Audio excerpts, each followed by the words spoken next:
Bom dia, boa tarde, boa noite para você que está assistindo esse vídeo. Eu me chamo Mário Xavier, mais uma vez bem-vindos aqui ao canal e vamos continuar aí falando dos jogos do Mundial de Clubes da FIFA. Ontem mais uma rodada, né, agora dos grupos E e F, isso, E e F, e jogos interessantes, muito interessantes até pelas estatísticas dos jogos e pelo que foi realmente demonstrado dentro de campo. Começando pelo o jogo que abriu aí a jornada entre Borussia Dortmund e Mamelodi Sundowns. Um jogo bem animado, um placar final de 4-3. Borussia jogando mal mais uma vez, não foi bom, não foi uma boa partida do time alemão. E que começou perdendo. O Mamelodi Sundowns estava ganhando do Borussia por 1-0. Um contra-ataque assim fulminante e bola na casinha, 1-0 Mamelodi. E aí a partir daí o Borussia deu uma melhoradinha no jogo, começou a apertar mais o time sul-africano e conseguiu o empate através de uma entregada do goleiro que, olha, tanta dificuldade para ganhar de um time poderoso, e o goleiro vai e entrega a paçoca. Tentou sair jogando, deu o passe nos pés do atacante do time alemão, que só teve o trabalho de rolar a bola suavemente para dentro do gol e empatar a partida. A partir daí o Borussia começou a fazer uma pressão um pouco maior, ainda se expondo bastante aos contra-ataques do Mamelodi, mas aí conseguiu fazer o segundo gol, fez o terceiro, já no início eu não lembro agora, me falha a memória, se fez o quarto gol ainda no primeiro tempo, mas abriu 4-1, e a partir daí o Mamelodi meio que começou a ficar como ainda mais, né, assumir o papel de franco atirador ali, e numas estocadinhas aqui e outras ali, fez o seu segundo gol, fez o terceiro gol e por muito pouco não empatou a partida. No final do jogo, o Borussia começou a reter mais a bola, tentar controlar mais um pouco o jogo, fez até, posso dizer que fez um pouquinho de cera para não se expor tanto ali ao time sul-africano, e as estatísticas do jogo mostram um pouquinho disso. Foram 16 chutes do Mamelodi Sundowns contra 8 do Borussia, sendo que somente 4 foram no gol. E aí, curioso, né? Dos 4 chutes que foram no gol por parte do Mamelodi, 3 foram gols. Já o Borussia, dos 8 chutes deles, 6 foram no gol, e desses 6, realmente 4 foram efetivos e deram números ao placar ao time alemão. Mas, curiosamente, o Mamelodi Sundowns teve mais posse de bola, 60-40%. Desculpa. Então, foi ali um jogo bem animado, uma dinâmica assim bem interessante da partida. Borussia começando muito mal, melhorando a partir da entregada do Mamelodi para o gol de empate. Virou o jogo e quase foi a vez do Borussia entregar o empate pro time sul-africano no finalzinho da partida, tá? E aí a gente vai passar pro jogo também desse mesmo grupo, só que foi um pouquinho mais adiante, que foi entre Fluminense e Ulsan da Coreia do Sul. E um jogo também muito peculiar, porque Fluminense começa o jogo muito bem, mandando na partida, tendo controle do jogo, mas um pouco ansioso, acho que para fazer o gol. Não conseguiu fazer o gol logo de cara, com muita dificuldade. Vem uma falta na entrada da área e o Arias faz uma cobrança assim, perfeita, de manual. Manda a bola lá na gaveta, goleiro nenhum conseguia chegar naquela bola. 1-0 para o Fluminense. E aí, a partir daí, meio que o Fluminense acho que deu uma relaxada na parte defensiva, porque se jogou muito ao ataque para fazer uma diferença de gols que pode garantir a ele aí a primeira colocação do grupo, e descuidou, porque não se via sendo pressionado pelo Ulsan, né? O Ulsan estava só ali se defendendo, e acho que realmente essa é a impressão que dá, que relaxou na partida, pelo menos no quesito defensivo. E aí toma um contra-ataque também de manual. O Guga, lateral direito, não soube recompor bem a defesa, e por detrás dele a bola cruzada na área sobra para o atacante sul-coreano, que empata a partida. Com o empate, o Fluminense acho que ficou um pouco mais ansioso, mais nervoso, e começou a dar certos espaços maiores para o time do Ulsan, que começou a gostar do jogo, viu que aquela frase batida que às vezes a gente fala muito, que o bicho-papão não era tão feio, e começou a explorar essas fragilidades do tricolor e conseguiu, com um cruzamento, uma cabeçada, um peixinho também bem bacana, o gol, ao gol da virada do Ulsan. Então o Ulsan vira o jogo 2-1 e vai para o intervalo da partida na frente do placar. Vem então o segundo tempo, o Renato faz umas mexidas interessantes no time do Fluminense, coloca o Keno, que para mim foi o nome da partida, foi o cara que mudou a leitura de jogo a favor do Fluminense, deu mais dinâmica ao ataque, mais velocidade ao ataque. Desculpa. E começou ali um bombardeio, o Keno começou a fazer uma fumaça danada, e o Fluminense só pecou um pouco na quantidade de cruzamentos. Estava fazendo muito cruzamento na área, e o time sul-coreano foi tirando, até que vem o empate do Fluminense. E aí foi a vez do Ulsan meio que se desesperar, porque ainda ficaria difícil para eles uma classificação. Se lançaram até porque vão pegar o Borussia na última rodada, né? O Fluminense pega o Mamelodi. E aí o time sul-coreano tentou se lançar um pouquinho para o jogo, e aí foi a vez dele se abrir, e aí o Fluminense também, aproveitando aí a fragilidade defensiva do Ulsan, fez o terceiro gol e fez o quarto gol, que foi muito importante, porque com o quarto gol, pelo saldo de gols, o Fluminense está na frente do Borussia. Ambos têm 4 pontos, né, dentro do grupo, mas o Fluminense tem saldo de um gol a mais do Borussia e por isso é líder também do seu grupo.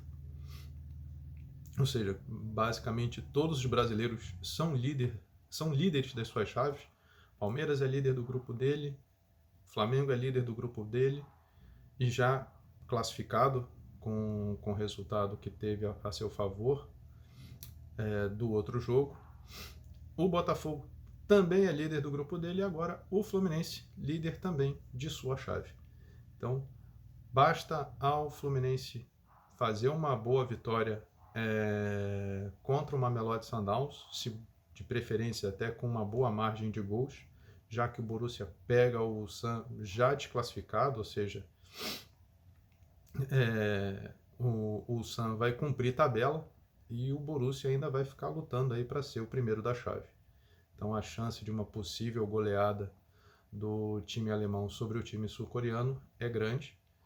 e isso pode dificultar a vida do Fluminense para as próximas fases. Então, para o Fluminense é interessante vencer o jogo contra o time do Mamelodi e fazendo uma boa margem de gols. Agora, o time do Mamelodi é talvez melhor do que o Ulsan e pode dar um certo trabalho para o time do Fluminense. E aí o Fluminense não pode repetir os erros que cometeu contra o Ulsan, porque pode ser aí o fatal para o time carioca. Vamos aqui só passando de números assim. O Fluminense teve 25 chutes contra 10 do Ulsan. Desses 25, 8 foram no gol, ou seja, 50% aí de efetividade, com uns 4-2. O Ulsan, dos 10 chutes, 3 foram no gol, e aí fizeram 2 gols. Foram, de uma certa forma, até mais efetivos que o Fluminense nas chances que tiveram. E o Fluminense teve amplo domínio de posse de bola, mas, como eu falei, se expôs muito aos contra-ataques do Ulsan e por isso tomou até uma virada e teve ali um momentozinho conturbado dentro da partida. Tá? Vamos passar agora para o jogo da Inter de Milão e o Urawa Red Diamonds, que, cara, foi muito bacana, foi muito bonito ver a entrada do time para fazer o aquecimento. A torcida fez uma coreografia sensacional, certamente essas imagens vão rodar o mundo da torcida do Urawa recepcionando o seu time, não para a partida, mas para fazer o aquecimento. Foi uma coreografia bem bacana, todo mundo pulando ali, numa vibração, numa energia sensacional, que de uma certa forma ao final do jogo, com um placar adverso, depois de ver todos eles ali quietos, parados, assim como sem acreditar que tomaram a virada, estavam ali com um jogo bem tranquilo para eles, se defendendo bem, às vezes conseguindo contra-atacar, e foi assim que fizeram abriram o placar, né? A Inter também foi mais uma virada, mais um jogo onde teve virada. A Inter vira o jogo, e vira o jogo já mais para o finalzinho do segundo tempo, mas o Ulsan foi praticamente dono do placar a maior parte da partida e toma a virada no finalzinho, então isso para eles foi muito frustrante. E liga novamente ali o alerta dos times europeus que tiveram uma certa dificuldade absurda para conseguir virar uma partida contra o time do Urawa, time japonês. E curioso, assim como foi o lance que eu comentei há pouco, do relação do jogo do Fluminense, o Inter, com muito mais qualidade técnica do que o time do Urawa, fez um tal de chuveirinho dentro da área japonesa. Foram muitos cruzamentos, aqui na estatística não me dá aqui a quantidade de cruzamentos que foram dentro do jogo, mas foram bastante. Perdi até a conta de quantas tentativas de cruzamento foram feitas e muito pouco para o time italiano.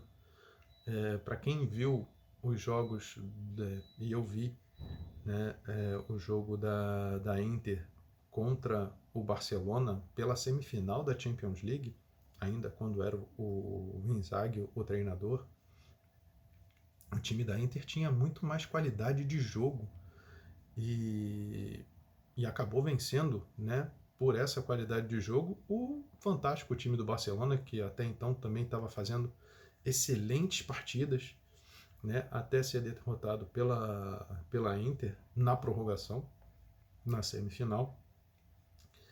Mas aí também vem a derrota acachapante da própria Inter pelo PSG, né, onde eles praticamente não viram a cor da bola. E, cara, é por isso que o futebol é fantástico, né?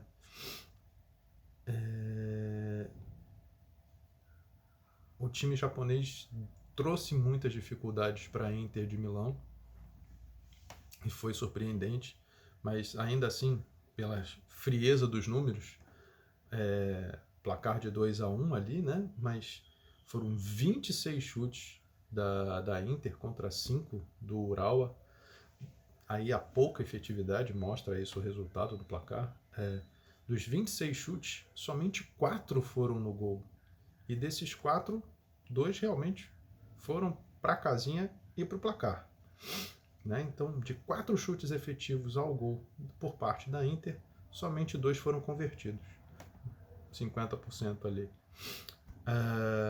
Já o Urawa fez 5 chutes, 3 foram no gol dos 5 chutes, ou seja, o Urawa nesse ponto foi mais perigoso que a Inter e conseguiu fazer um golzinho. Né? Mas a posse de bola é assustadora. Foram 82% de posse de bola da Inter contra 18% do Urawa. E você vê, apesar de tudo isso, dessa superioridade a favor da Inter, o placar foi apenas de 2-1. E aí é onde a gente fala que o futebol é o esporte mais louco, às vezes até incoerente em termos da frieza de números, porque aí tivemos uma superioridade muito grande por parte de um time, mas o placar no final das contas foi apenas 2-1. E para a gente fechar aqui, o quarto 0-0 desse Mundial de Clubes ficou por conta do River Plate da Argentina com o Monterrey do México. Também um jogo bem estilo Libertadores da América, um jogo muito amarrado, muito trucado, muito vigor físico, faltas até bem mais intensas, bem mais fortes do que o normal, mas ainda assim o River foi superior de uma certa forma na partida. Foram aqui já pegando na estatística 18 chutes do River, 6 no gol, mas nenhum deles convertidos. Nesse ponto foram 3 chutes do Monterrey, 2 no gol, também sem conversão. E aí aquela questão da frieza dos números, a loucura. O River foi melhor, ou melhor, um pouco melhor do que o Monterrey dentro da partida, mas teve menos posse de bola. 60% de posse de bola do Monterrey contra 40% do River. E mais, como eu falei, um jogo de muitas faltas. Foram 18 do Monterrey contra 22 do River. Então, inclusive, acabou combinando com a expulsão de um jogador do River já no finalzinho do jogo. Então, foi um jogo muito amarrado, muito feio, muito chato, né? Sem muita emoção. E ainda assim o River no finalzinho do primeiro tempo, acho que foi um momento de melhor qualidade assim do time do River, onde eles fizeram uma pressão bacana sobre o time do Monterrey, mas perderam gols assim, coisa de inacreditável futebol clube. Teve um dentro da pequena área que foi o zagueiro que tentou, ele até bateu bonito na bola, chapou bem a bola, mas a bola acaba saindo, passa um pouco ali rente à trave. Talvez tenha sido uma melhor chance do River, assim, mais real e mais clara de gol. E foi isso. Esse jogo xoxo, um 0-0 ali, bem ruinzinho, para falar a verdade. Por exemplo, tirando ali pelos outros 0-0 que tiveram dentro da competição, o 0-0 entre Porto e Palmeiras foi um jogo muito mais animado, eu já falei isso aqui em outro vídeo aqui do canal, assim como o 0-0 entre Borussia e Fluminense também foi bem mais bacana, e o 0-0 do Inter Miami com... me fugiu agora o nome. Que foi o primeiro com o Al-Ahly. Isso. Com o Al-Ahly foi o outro 0-0, que também foram 0-0 melhores, digamos assim. Foram 0-0 mais animados. Mereciam até podiam até sair por empate os jogos, mas com placar, né? E não o 0 a 0 show, o 0 a 0 sem graça que foi ali, pelo menos no placar. Um jogo animado, mas um 0 a 0 sem graça. Então, é isso, meus amigos. Passado aí mais essa rodada dos grupos E e F. Hoje, domingo, tem jogo dos grupos G e H. Desculpa. Tendo ali Manchester City e Real Madrid e a própria Juventus. Então são jogos aí interessantes desses times para ver como é que eles vão seguir adiante no torneio, né? O Real Madrid tem que meio que se recuperar, já que empatou o primeiro jogo dele. Ver se o Manchester City vai fazer uma partida melhor e um pouco menos burocrática que foi do primeiro jogo também deles. E a Juventus, se ela vai continuar nessa pegada aí, que fez um 5 a 0, vamos ver se ela vai continuar nessa toada de levar um pouco mais a sério o torneio, para ver se temos jogos bem interessantes aqui no dia de hoje. Tá ok? No mais, obrigado por ter assistido o vídeo. Se gostou, dá aquele like bacana aí que ajuda o canal. Compartilha com os amigos também, se achar interessante alguma coisa. Pode comentar, eu vou aqui responder. Sempre um comentário bacana, com observações legais para a gente fazer um debate interessante. E se inscrevam no canal, tá bom? Um forte abraço, fiquem com Deus, um bom domingo a todos e até a próxima.